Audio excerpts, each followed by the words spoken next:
రమ్మగారి చందమామ కథ ఏదైనా చెప్పుకుందామండి. పాత చందమామ కథల్లో జయ పూర్వమట ఒక మహిష్మతి నగరం అనుకుందాం.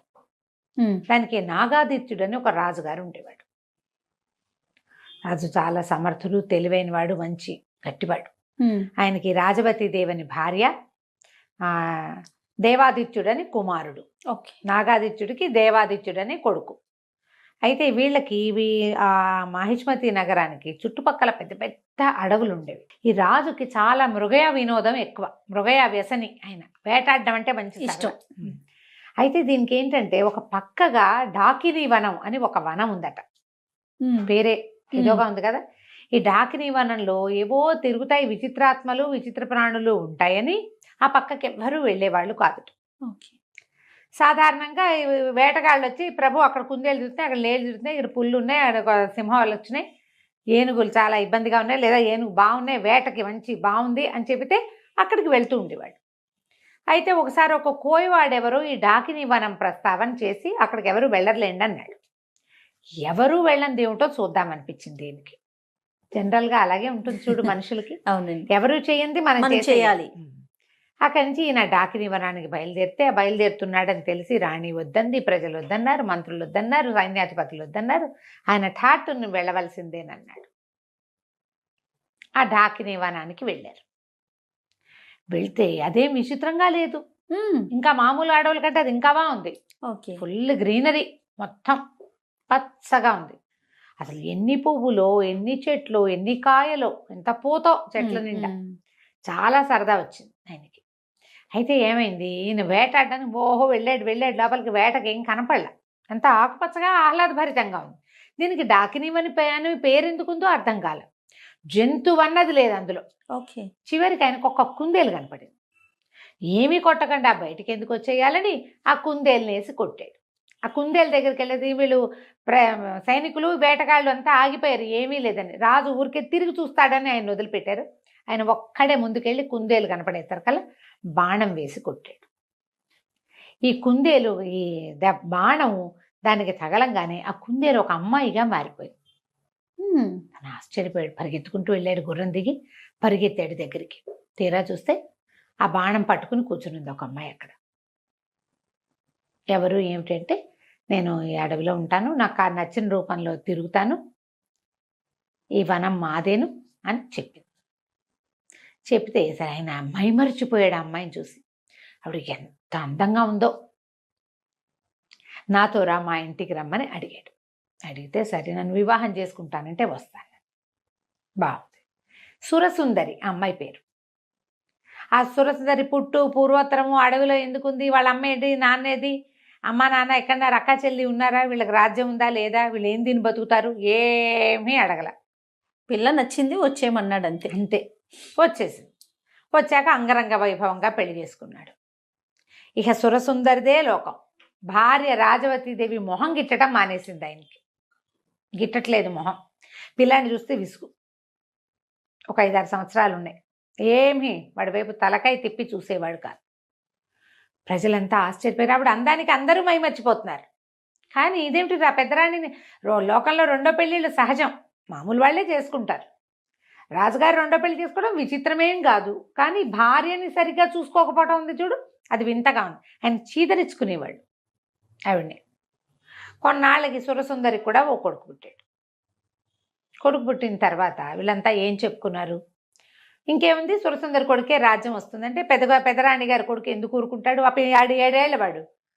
ఇప్పుడు చిన్నపిల్లాడికి 20 ఏళ్ళు వచ్చేసరికి వాడికి పెద్దవాడికి 27 వస్తాయి. వాడు ఒప్పుకుంటాడా? ప్రజల్నిలో తిరుగుబాటుతాడు. అక్కడి నుంచి ఆ సురసుందరికి పుట్టేసింది, ఎలాగైనా సరే ఈ కుర్రాన్ని అమ్మ తల్లిని ఊళ్ళో ఉండనివ్వకూడదు, వాళ్ళు ఉంటే నాకు ఉండబుద్ధి కావట్లేదు, వాడిని చూస్తే నాకు భయం వేస్తోంది అని ఈ భర్తని బాగా ఎక్కేసేసరికల్లా ఈయన ఆలోచించి ఒకరోజు దేశ బహిష్కారం విధించేశాడు. ఏ సందర్భం వచ్చినా అన్న తమ్ముడు కలిసినప్పుడల్లా ఈ తమ్ముడు ఏదో కొడ్డ పని చేయటం, ఆ అన్న ఓ చేయి విదిలించడం. పిల్లలు అట్లా చేస్తారు కదా. వాడు ఎంతసేపు విసిగిస్తున్నాడు అనుకో, 4 ఏళ్ల వాడు 10 ఏళ్ల వాడిని విసిగిస్తే 10 ఏళ్ల వాడు ఎందుకు ఊరుకుంటాడు, ఓ చెంపకాయ కొట్టడు, విసుకుంటాడు, విసిరేస్తాడు, వద్దంటాడు.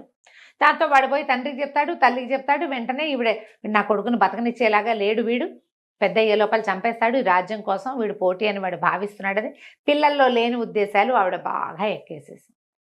సరే అక్కడి నుంచి ఒక వయసు పెరిగింది.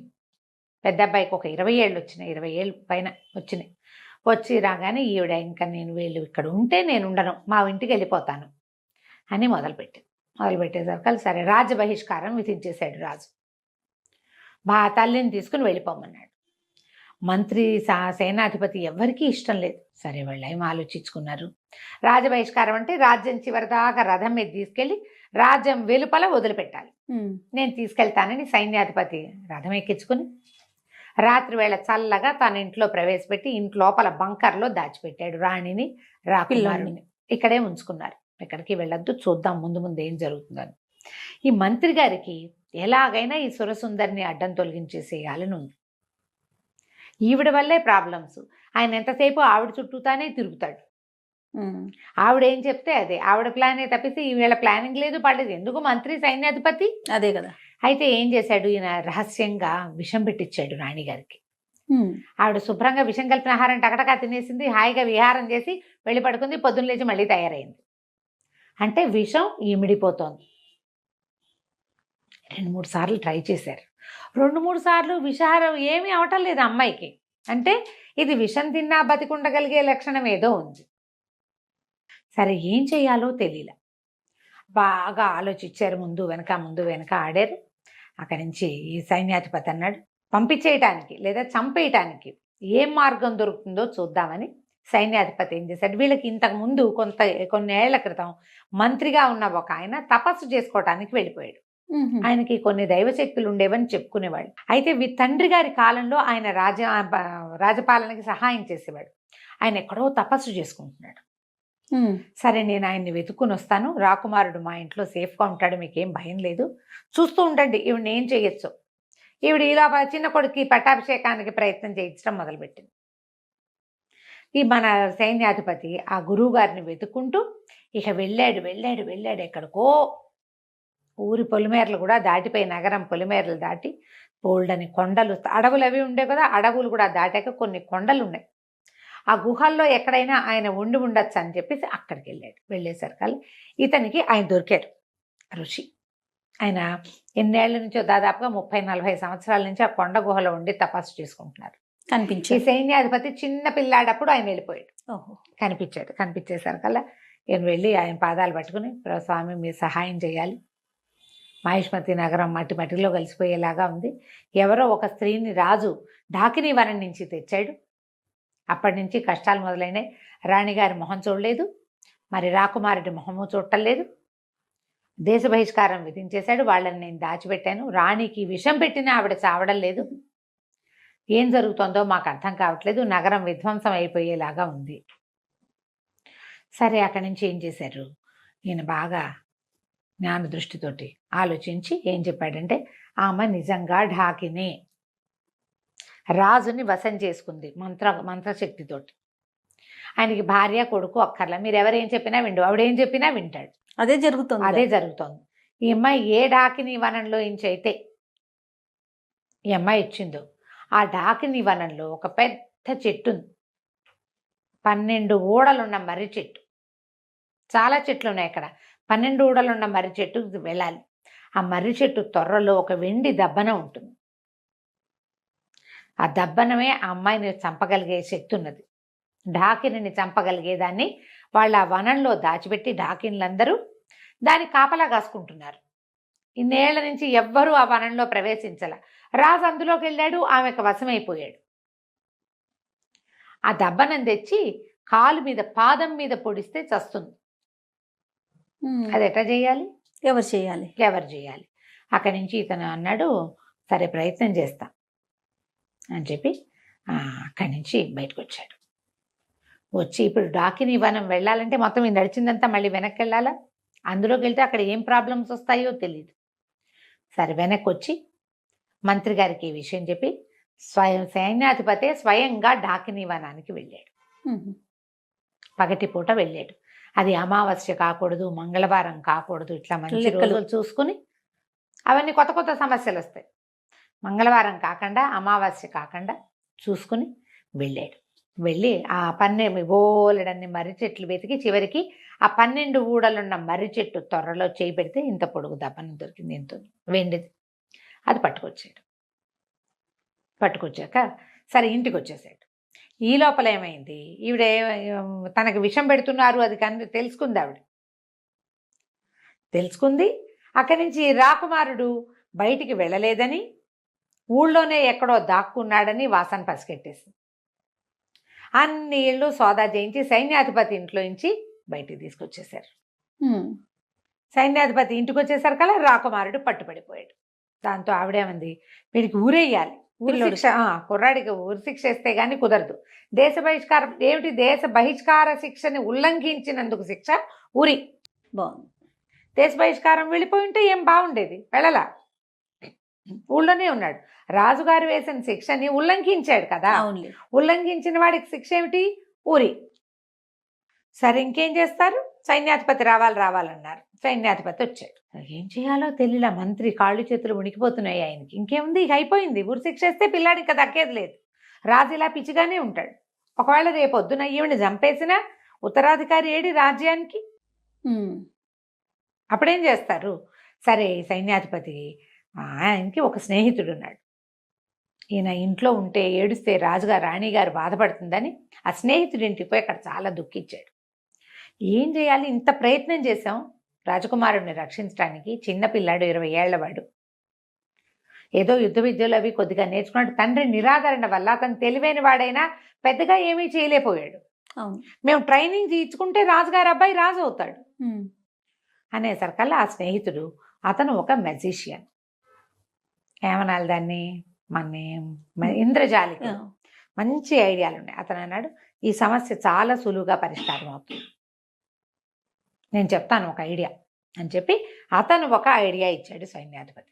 అది వినంగానే సైన్యాధిపతి కళ్ళు తుడుచుకున్నాడు, పరిగెత్తుకుంటూ మంత్రి గారింటికి వెళ్ళాడు. ఉరి శిక్ష వేస్తామని, రేపేనని రాణిగారు స్వయంగా వచ్చి పర్యవేక్షించచ్చని చెప్పు. నా దగ్గర ఒక మంచి ఐడియా ఉంది, నా స్నేహితుడు ఇచ్చిన ఐడియా ప్రకారం ఇది వర్కౌట్ చేస్తే ఆవిడ పీడ విరగడవుతుంది. నేను దబ్బనని తెచ్చా, దాన్ని ఏం చేయాలో ఆ రోజు చేద్దాం అనేసరికల్లా 3 రోజుల్లో ముహూర్తం పెట్టారు. యువరాజుకి ఊరి శిక్ష.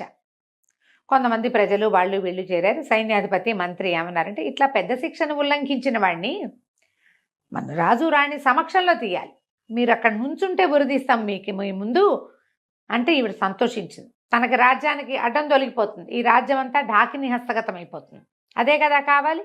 సరే ఏం చేసింది, వచ్చి ఎదురుగుండా నిలబడింది.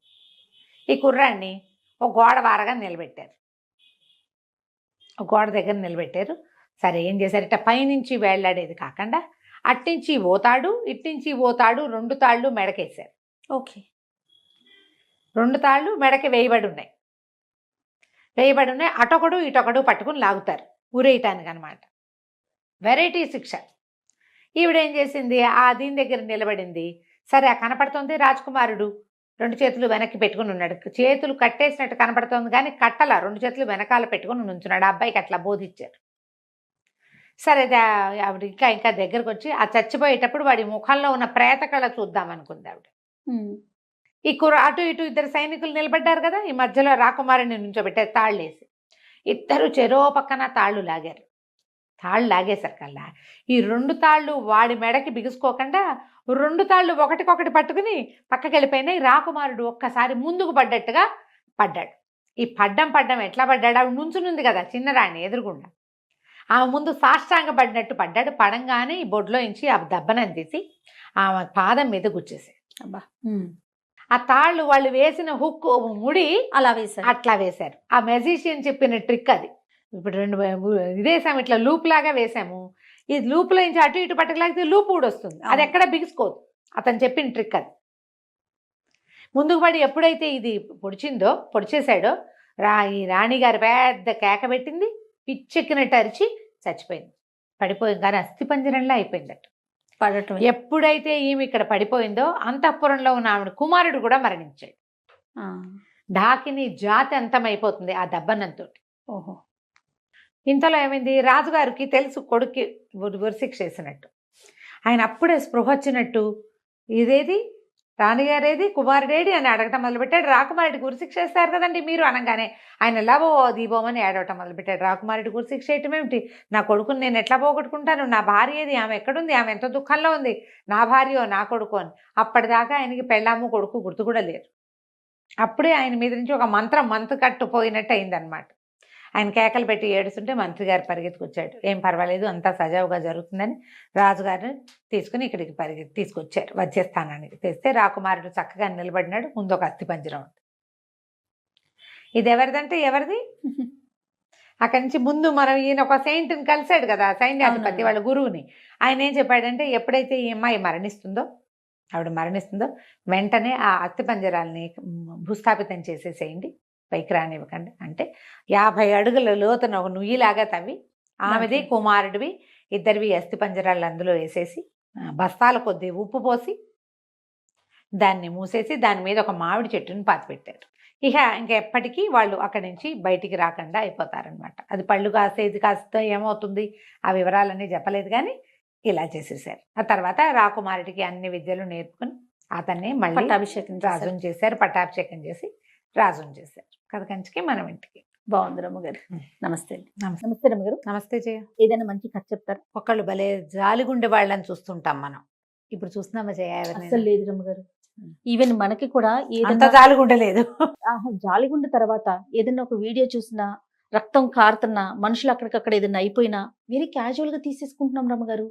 అంటే చూసి చూసి చూసి అలవాటైపోయింది. రక్తపాతాలు తెగ చూపించి, అవునండి, సినిమా కష్టాలు విపరీతంగా చూపించి దేనికి కష్టాలు కూడా కూడా అయ్యో స్పందించడం మానేసాం. ఇది వరకు ఏదైనా సినిమాలో చూస్తే గుండె లటక్కమని కళ్ళలోంచి నీళ్ళు వచ్చేవి జయ. ఇప్పుడు అట్లాగే చూస్తున్నాం అవును సినిమాలు రమ్మగారు. తీసి. ఎందుకంటే చూసి చూసి ప్రాక్టీస్ అయిపోయింది మనకి. ఎక్స్ప్రెషన్ కూడా ఉండట్లేదు. సినిమా కష్టాలు, సీరియస్ కష్టాలు, నేను కీర్తి అదే అనుకున్నాం. ఏంటక్క అసలు ఏం జరిగినా కూడా మనం స్పందించట్లేదేంటి? ఎమోషనల్ అయిపోట్లా మనం. ఇది వరకు ఒక రోజంతా మనుషులు కాలేకపోయే వాళ్ళని చేయ హాంటింగ్ గా ఉండేవి అవన్నీ మనకి. ఇప్పుడు హాంట్ లేదు, గీంట్ లేదు. పెద్ద పెద్ద యాక్సిడెంట్లు చూసినా, ప్రమాదాలు చూసినా, పిల్లలు చచ్చిపోయినా, అలాంటి వాటికి కూడా మనం స్పందించట్లా. చాలా బాధగా ఉంటుంది నాకు. ఏంటి ఏం చూసినా మనం ఇలాగే చూస్తున్నాము. నేను చెప్తున్నాక ఇది వరకు అసలు సినిమాల్లో ఏదైనా కష్టాలు, ఓ పిల్లాడి తప్పిపోయి తల్లి వెతుక్కుంటూ తల్లి ఏడుస్తుంటే అని ఏడుపు వచ్చేసేది. కొన్ని కథలు చదువుతుంటే కూడా ఏడుపు వచ్చేసేది. ఇప్పుడు ఏమి ఏడుపులేవు, మొత్తుకోళ్ళు లేవు, చూస్తూ ఉండమే కదా. కళ్ళకి మనసుకి అలవాటైపోయింది. ఈ కళ్ళకి మనసుకి అలవాటు లేని దయామయుడు కథ ఒకటి చెప్దాం మనం. చెప్పండి రమ్మగారు. పూర్వం ఒక ఊళ్ళో ఒక అద్భుతమైన వ్యాపారస్తుడు ఒక ఆయన ఉండేవాడు. ఆయన పేరు రత్నాకరుడు. చాలా అద్భుతమైన వ్యాపారం అయింది అసలు. అబ్బో, ఆయన బిజినెస్ టాక్టిక్స్ మామూలుది కాదట. కానీ కొంచెం డబ్బుల దగ్గర గట్టివాడు. ఇతరులు ఎవరైనా కష్టాలు కన్నీళ్లు గంటసేపు చెప్తే ఆయన పావలా ఇచ్చేవాడు. ఓ 100 రూపాయలు ఇచ్చిన పాపాన్ని ఏనాడు పోలే ఆయన. అందరికీ ఉంటాయి, ఎవరి జీవితంతో వాడు చేయాలి, అలాగే అనేవాడు. కానీ ఇతరుల కష్టాలకి కరిగిపోయి స్పందించి, పని వాళ్ళకి కష్టాలకు స్పందించి వ్యవహారం ఆయన దగ్గర లేదు.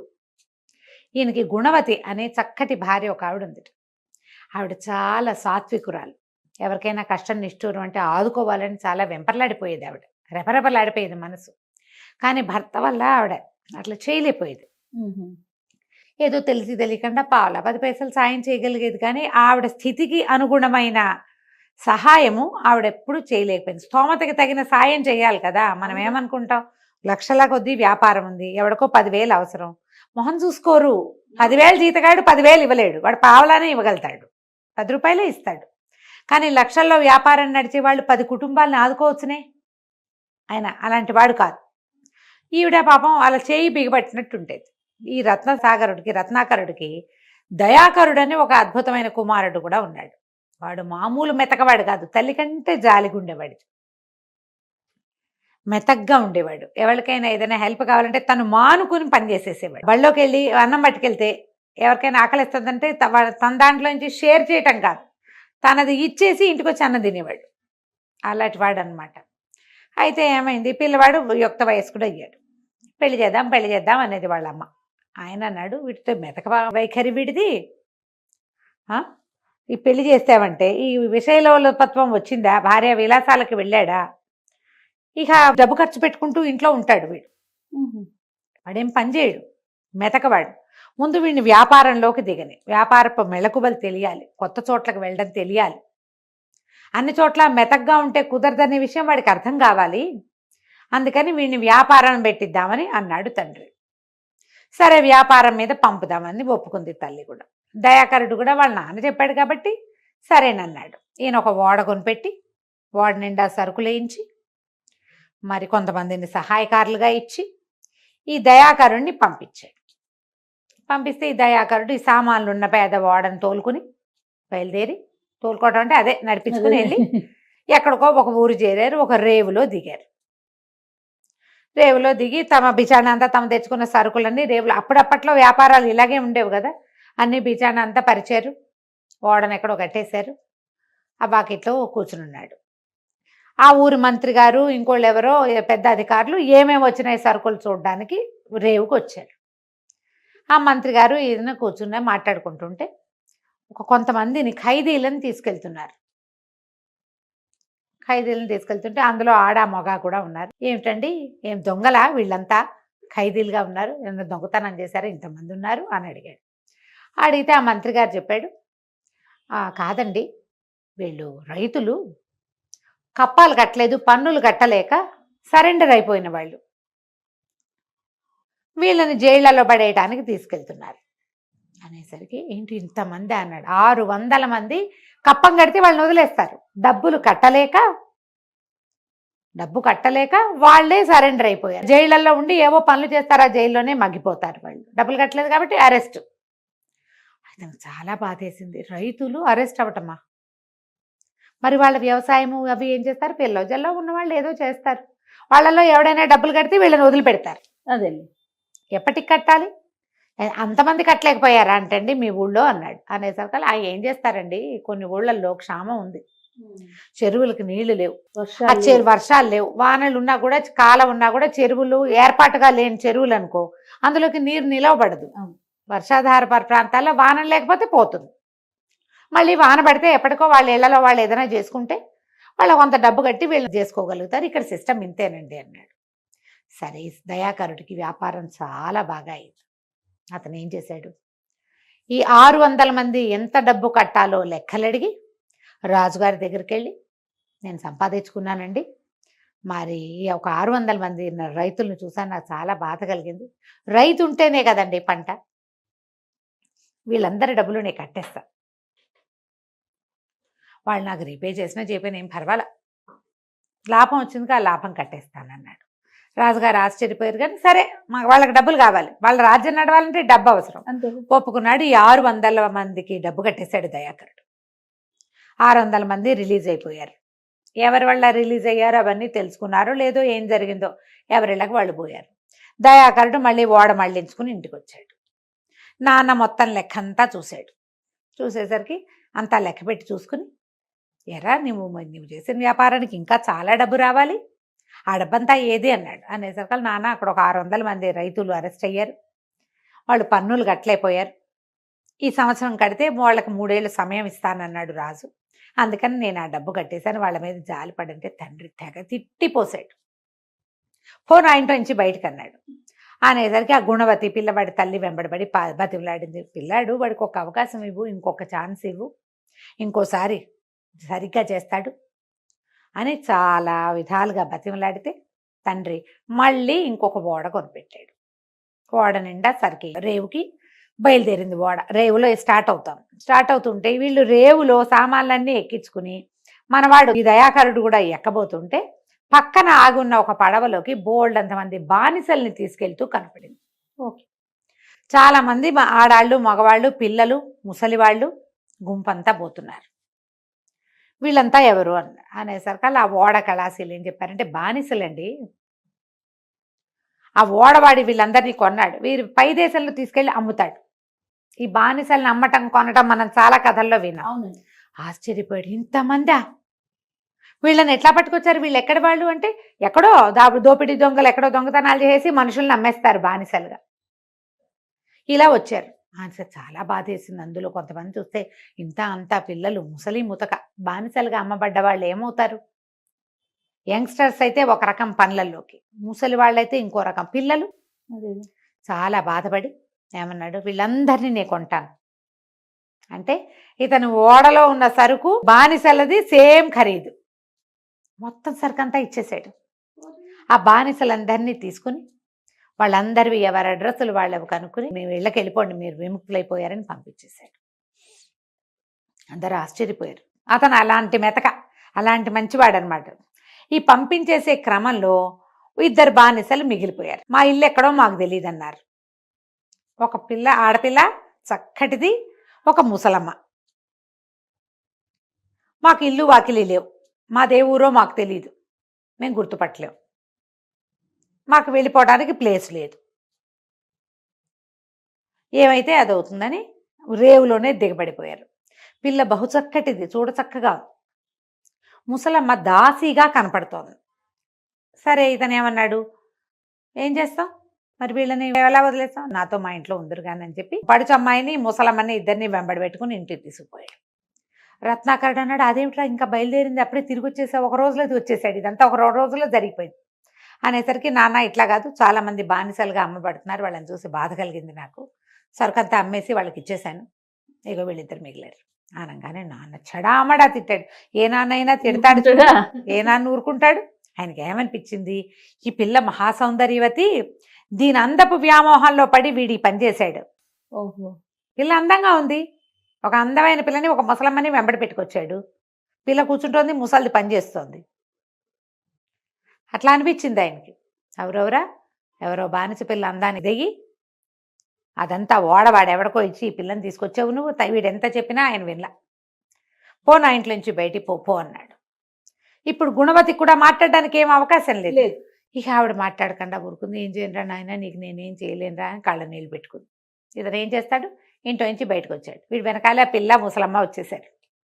వచ్చేస్తే ఇతనికి స్నేహితులు బోళ్ళంతమంది ఉన్నారు. ఈ దయాకరుడికి ఎంతమందికో ఎన్ని రకాల హెల్ప్లో చేశాడు. వాళ్ళలో ఒక 5-6 ఉన్నారు. ఒక చిన్న మంచిగా ఏర్పడి వాళ్ళు ఓ ఇల్లు తీసిచ్చి, ఈ ఇంట్లో ఉండండి, నీకు చిన్న వ్యాపారం పెట్టిస్తాను, చిన్న బిజినెస్ పెట్టించారు.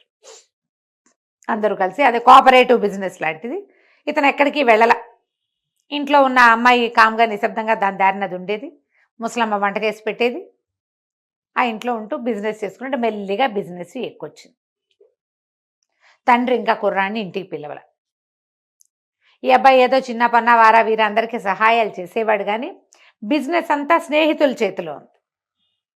ఇతనికి జీతంగా వస్తుంది, కానీ బాగుపడ్డాడు, పర్వాలా, ఒక మాదిరి జీవితంలో నడుస్తుంది. ఇంతకీ అసలు సంగతి ఏమిటి, ఈ అమ్మాయిని ఎన్నిసార్లు అడిగినా మాదే ఊరు అనేది అమ్మాయి చెప్పాల, వెళ్ళడానికి ఇల్లు లేదని చెప్పింది. విజయపురి అనే నగరానికి రాజకుమార్తె అమ్మాయి. విహారానికి వెళ్ళారు, ఒక దేవాలయం చూడడానికి, క్షేత్ర దర్శనానికి వెళ్తే ఆ క్షేత్ర దర్శనంలో దోపిడీ దొంగలకి దొరికిపోయారు. దొరికిపోతే సైనికుల్ని వాళ్ళు కొంతమందిని చంపేశారు, దోపిడీ దొంగలు కొంతమందిని అమ్మేశారు. ఈ పిల్లని ముసలమ్మని పట్టుకుని, అందగత్తగా ఉన్న పిల్ల, అందుకని దాన్ని ఎక్కువ ఖరీదుకి అమ్మారు వాళ్ళు. ఈ అమ్మాయి ఇప్పుడు నేను విజయపురి రాజుగారి కూతుర్ని అంటే బానిసగా అమ్మబడిందంటే చిన్నతనం కాదు, తండ్రికి చెడ్డ పేరని ఎలాగూ చచ్చిపోయిన వాళ్ళలో మనం నోరు గట్టిగా మూసుకుని ఊరుకుంది అమ్మాయి. ఎప్పుడైతే రాజకుమార్తె మాట్లాడలేదో పాప తాలూకు అరణపు దాసి అయిన ముసలమ్మ కూడా నోరెత్తల, వీళ్ళిద్దరూ ఉండిపోయారు. అయితే ఏమైంది, ఈ రాజుగారి ఒక వనవిహారానికి, అదే మన క్షేత్ర దర్శనానికి వెళ్ళినప్పుడు, ఈ కూతురు వాళ్ళు సైనికులతో కలిసి వెళ్ళినప్పుడు వాళ్లతో పాటు ప్రయాణం చేసిన ఒక చిన్న గుంపు సమూహము రాజుని కలిసింది. మళ్ళీ ఎప్పుడో కలిసేసరికల్లా ఇది జరిగిపోయింది, సంవత్సరం అయిపోయింది. వాళ్ళు వచ్చి ఏం చెప్పారంటే, రాజకుమార్తె క్షేమంగా ఉందా అని అడిగారు. రాజు ఆశ్చర్యపోయాడు. అదేంటి అక్కడ జరిగిన దాంట్లో మా అమ్మాయి మాకు దక్కలేదంటే, కాదండి, 100% మేము చూసాం. వాళ్ళు ఒక 15-20 మంది సైనికుల్ని చంపేశారు, దాసులు కత్తులు తీసిన దాసులను కూడా చంపేశారు. కానీ రాజకుమార్తెని కానీ ఆమె అరణపు ముసలమ్మ దాసిని కానీ వాళ్ళు ఏం చేయలే. వాళ్ళిద్దరిని గుర్రాలు ఎక్కించుకున్నారు, మేము చూసాం. కానీ దోపిడీ దొంగల పద్ధతి ఏంటి, బానిసలుగా అమ్మేస్తారు. అట్లాంటిది ఏదైనా జరిగిందేమో, ఎక్కడైనా రాజకుమార్తె చిక్కడిపోయిందేమో కనుక్కోండి అని వాళ్ళు వచ్చి ఇన్ఫర్మేషన్ ఇచ్చారు. ఇంకా ఈయన ఎక్కడ ఇది జరిగింది, దొమ్మి ఎక్కడ జరిగింది, దోపిడి దొంగలు ఎక్కడ రాజకుమార్తెని అటాక్ చేశారు, అక్కడి నుంచి మొదలుపెట్టి పల్లెలు పట్టణాలు వెతుక్కుంటూ ఈ దోపిడీ దొంగలు అమ్మిన పిల్లల్ని, ఆడపిల్లల్ని ఎక్కడికి చేరేస్తారో ఆ రేవుకి చేరారు సైనికులు కూడచారులు. చేరితే వాళ్ళలో ఒకళ్ళు ఏం చెప్పారు, అక్కడ ఓడ కళాశీలు అక్కడ ఉంటారు కదా హార్బర్లో, వాళ్ళు ఏమన్నారంటే, ఈ మధ్యకాలంలో బానిసలు వెళ్ళలేదండి, 6-10 నెలల క్రితం, కనీసం 6-8-10 నెలల క్రితం రత్నాకరుడు అనే ఒక వ్యాపారస్తుడి కుమారుడు వ్యాపార నిమిత్తం వెళ్ళబోతూ తన యావత్ ధనాన్ని వినియోగించి ఇక్కడున్న బానిసలందరినీ కొని వాళ్ళనికి స్వతంత్రులను చేశాడు, మీరు అది కనుక్కోండి అన్నారు. అనేసరికల్లా ఇప్పుడు రత్నాకరుడి కొడుకు ఎవడు, దయాకరుడిని పట్టుకుంటే అక్కడ దాకా వెళ్ళిన తర్వాత వాళ్ళు అడిగారు, ఒక అమ్మాయిని ఒక ముసలమ్మని మీరేమైనా పంపించారు ఎక్కడికైనా అంటే, నేను ఎక్కడికి పంపలేదండి, వాళ్ళని మా ఇంట్లోనే ఉంచుకున్నాను, వాళ్ళకి ఎక్కడా ప్లేస్ లేదు అనేసరికి ఇక రాజుగారు పరిగెత్తుకుంటూ వచ్చేసాడు. ఆ సైనికులను తీసుకుపోయాడు ఈ అబ్బాయి ఇంటికి. తీసుకెళ్ళేసరికల్లా వాళ్ళు గుర్తుపెట్టారు రాజకుమార్తెని, ఆ దాసిని కూడా గుర్తుపెట్టారు. ఆ అమ్మాయి మాత్రం నిరాకరించింది, వీళ్ళెవరైనా వదిలేసి పొమ్మని. ఎందుకంటే ఆ అమ్మాయి ఏమనుకుంది, రక్షించాడు, వీడితోటి అజ్ఞాతంగా ఇలా బతికితే సరిపోతుంది. అక్కడికి వెళ్తే కొన్నాళ్ళని వాళ్ళెవరో ఎత్తుకుపోయారన్నమాట, వీడెవరి దగ్గర ఉందన్నమాట, 2 మాటలు తీసుకోవాలి. మా నాన్న ఎట్లాగూ నాకు పెళ్లి చేయవలసింది, నన్ను ఇంకో చోట పంపాలి, ఆ చోట ఏదో ఇదే అనుకుని ఇక్కడే ఉంటాను నేను, ఈ మాట మోసుకుంటూ తిరగాలి చూడు. అదే కదా. అందుకని దాసి నోరు నొక్కేసింది, రాజకుమార్తె నోరెత్తల. రాజుగారే హుటాహుటిని వచ్చేసి నువ్వు ఫలానా రోజు రక్షించిన అమ్మాయి మా అమ్మాయి అని చెప్పేసరికి దయాకరుడు అన్నాడు, అయ్యో నాకు తెలియదండి, తను చెప్పలేదు, మా అమ్మాయినా చెప్పుంటే నాకు తెలిసేది, నా అలా పేద ఇంట్లో ఇలా ఉండిపోయింది, మాకు ఇంటి దగ్గర డబ్బులునే, మా నాన్న నన్ను బయటికి తరిమేశాడు, నేనేదో చిన్న వ్యాపారం చేసుకుంటూ ఈ చిన్న అద్దెంట్లో ఉంటున్నాను, ఇంత నికృష్టమైన సాధారణ జీవితం గడపాల్సిన అవసరం ఏముంది, పెద్ద స్థాయిలో ఉండవలసిన మనిషి, నాకు తెలియదండి, మీ అమ్మాయిని మీరు తీసుకెళ్ళండి అన్నాడు. ఆ అమ్మాయి నేను రానని చెప్పేసి రాజుగారు చెప్పాడు. ఏమన్నాడంటే, అయ్యా నీకు అర్థం కాలేదు కాబోలు, తన ప్రాణాలు రక్షించావని మా అమ్మాయి నీతో ప్రేమలో పడింది, నువ్వు పెళ్లి చేసుకున్నా చేసుకోపోయినా నీతో కలిసి ఇంట్లో ఉండడానికే మా అమ్మాయికి ఇష్టం, ఏదో పని చేసుకుంటూ ఉందామనుకుంటోంది, రాజకుమార్తెనిచ్చి వివాహం చేస్తాను, చేసుకోను ఆయన అంటే మంచిదే, పెళ్లి కోసమే కదా ఇంత వ్యాపారాలు. అక్కడి నుంచి రాజుగారు ఈ అబ్బాయిని, ఆ ముసలమ్మని, రాజకుమార్తెని, ముగ్గురిని రాజ్యానికి తీసుకుపోయాడు. గ్రాండ్గా పెళ్లి చేసి బోల్డంత ఆస్తి పాస్తి పెద్ద వ్యాపారపు సామ్రాజ్యాన్ని అల్లుడికి అప్పచెప్పాడు. రత్నాకరుడు బయటికి పంపించడం వల్ల దయాకరుడికి ఇది వచ్చిందనమాట. అతని మంచితనమే అతన్ని ఇలాగా రక్షించింది. కథ కంచికి మనం ఇంటికి. నమస్తే. నమస్తే.